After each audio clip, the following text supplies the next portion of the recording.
Enough, enough, cried Morrel, almost overpowered. Leave me, I pray you. We shall meet again in a happier time. Emmanuel, go with them, and see that my orders are executed. At least we shall see each other again, Monsieur Morrel, asked Penelon. Yes, I hope so, at least. Now go. He made a sign to Cocles, who went first.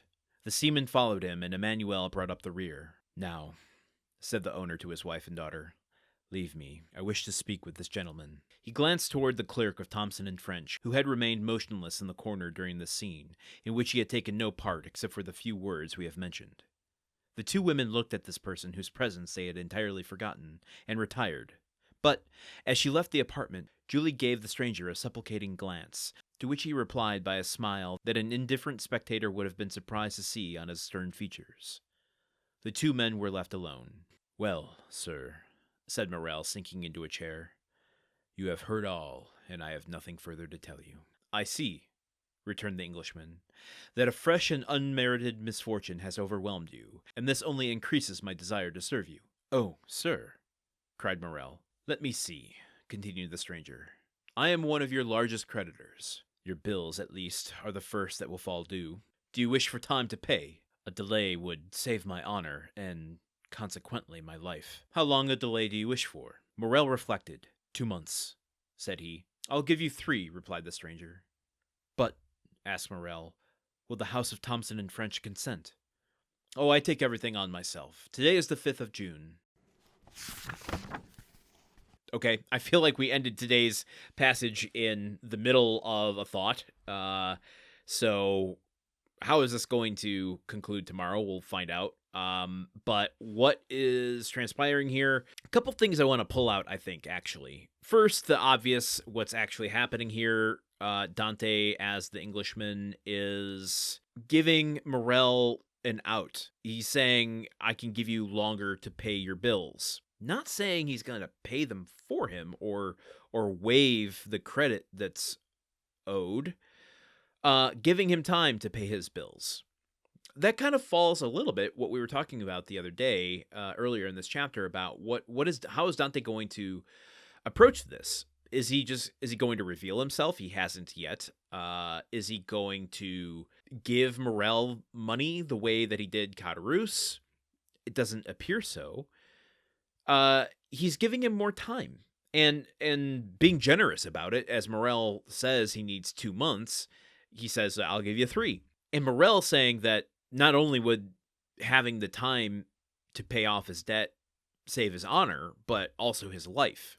That's also dark. So is this Dante recognizing that, as we talked about earlier, is this him recognizing that to just give Morrel money and waive the debts, taking on the credit and the loss himself as Dante, that would dishonor him? It might save him from the financial woes, but the pride and the honor that he feels, the self-respect that Morrel feels, would be compromised. And as he's saying here that, the delay to pay the credit will save his life.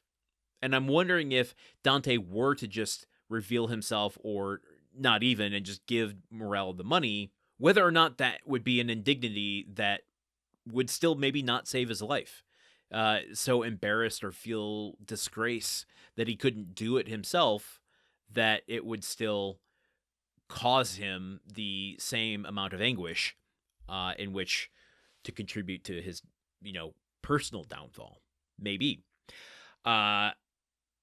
Since we're at the end of the chapter, the penultimate episode, we have one more of 29. I have to imagine this scenario with Morrel is going to continue into chapter 30. This isn't like Caderousse took 2 chapters, so why wouldn't Morrel take 2 chapters or more? I have no idea where it will go after Dante finishes this paperwork, but I guess we'll find out. The other thing I wanted to pull out of here was something a little bit more subtle. When Morrel sends everybody out of the room, he tells Cocles to pay Penelon and the seaman, and then tells his wife and daughter, like, please go, I want to talk to this man. There's this moment here Julie gave the stranger a supplicating glance, to which he replied by a smile that an indifferent spectator would have been surprised to see on his stern features. What is that saying? Julie is on her way out the door and makes eye contact with Dante, and Dante, and to my knowledge, they've never met before, but Dante gives her kind of a knowing smile, like a little knowing smirk, like, don't worry about it. I got this. This isn't going to be as bad as you think. Or like, you're walking out the door, you're feeling nervous after everything that's just transpired, all the news you just received, but don't worry about it. Don't worry, I gotta know something you don't. Everything's going to be okay. So what is, I mean, is that just kind of a little bit of fun Dante is having? Or can he not help himself? He knows the good fortune that's about to befall this family, the Morrel family, and is allowing himself a little bit of, I mean, not cruelly, but a little bit of playing games with his fortune, knowing like, okay, I'm not going to let anything bad happen to them. So it's just a little bit amusing to me that I can see how reality is playing out a little bit. It's, well, oh wow. Okay, hold on. I hit on something I don't know that I'll be able to articulate, but I'll do my best. Sorry if this is messy, but I won't go so far as to say godlike, but there is something weird happening here where if just the subtle supplicating glance and smile that Dante gives her is really an indication of how much power he has, because he's watching reality, the unintruded upon reality playing out before him. You know, he's taking a position, you know, almost an omnipotent position in the corner of the room, watching this unfold, something that would have unfolded even if he wasn't there. And knowing that he is going to put a kind of divine touch over this whole thing, it's kind of an amusement to him, saying, oh, well, isn't this cute? I mean, there's no indication he's looking at it that glibly, but, you know, he is taking a placement here where reality doesn't affect him. It's almost a joke in a way. And I don't mean that in like a nihilistic sort of way, but like I used the term fearlessness in a previous episode, and that's not exactly what I mean here, but a protection. Like there's a certain amount of armor that Dante is wearing now because of his wealth, and that he's going to extend to others. And there's this kind of liminal space where he can watch things unfold and maybe see what would be if he were not to intervene. That kind of puts me in like a Dickensian headspace, specifically like A Christmas Carol, where you're able to see the alternate realities while being given the gift to change those realities from actually coming true. Instead of it being a supernatural explanation, it's just immense wealth.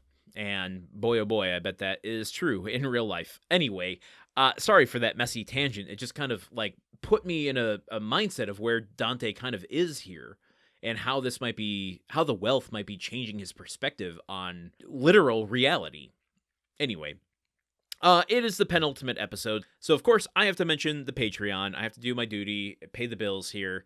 Patreon.com/gruntworkpod. That is the podcast network Patreon page where you can contribute as little as $1 a month. It can go directly to this show, and it helps us keep this show going for the next 4 years. I broke it down. It's 3 cents per episode. Your contributions are essential to keeping the show going. I deeply appreciate them. I know not everybody can. You can still sign up at Patreon for free and receive some free benefits that we're putting out from time to time. But if you can contribute as little as $1 per month, but as much as you want to, you can get access to story-only audio of each chapter as they conclude. So as of tomorrow, chapter 29 will be available without my commentary over at patreon.com/gruntworkpod, as well as all of the previous chapters. So you can listen to the story straight through like an audiobook. You can also help us by rating and reviewing us on Apple Podcasts, Spotify, subscribe on YouTube, leave comments. It goes a long way to help the show enter into the algorithm and help other people find it. But if you want someone else to listen, the best way to do that is to recommend it to someone directly. Send them an episode, send them the podcast feed, send them the YouTube channel, tell them they might enjoy it if they like audiobooks, they like classic books, because a one-to-one recommendation goes a long, long way to getting someone to actually listen. In fact, someone just joined the Discord who was recommended that way, and to me, that's proof in the pudding. And speaking of the Discord, you can join for free, anybody can, by finding the link in today's show notes. It's in the show notes of every episode. On our Discord, we have discussions about the book, about the podcast, about other things you're reading, your experience with the Count of Monte Cristo. All of you who have joined the Discord have been so kind to be spoiler-free for my journey going through this. I think it would definitely spoil my experience and the show's experience for everyone else if I knew what was coming episode to episode. So thank you all for being on your best behavior there, but also, like, it's a great place and great discussions are happening there. I deeply appreciate everyone's engagement and would love to have you, yes, you who is listening right now, if you are still listening to this episode, to join us over on Discord. I definitely want to hear what you want to get out of this show over the long run. And help me shape it. So, hope to find you all there. And I've held on to a little Patreon tidbit that I'm saving for tomorrow. So, join me here then when we conclude Chapter 29. Until then, okay, goodbye. The Countdown of Monte Cristo is part of the Gruntwork Podcast Network. This show is produced, edited, and hosted by Landon Solano. The original text of The Count of Monte Cristo by Alexandre Dumas. Theme song by Magic Solo. If you want to support the show and others like it, visit patreon.com/gruntworkpod. Thank you for listening. See you tomorrow.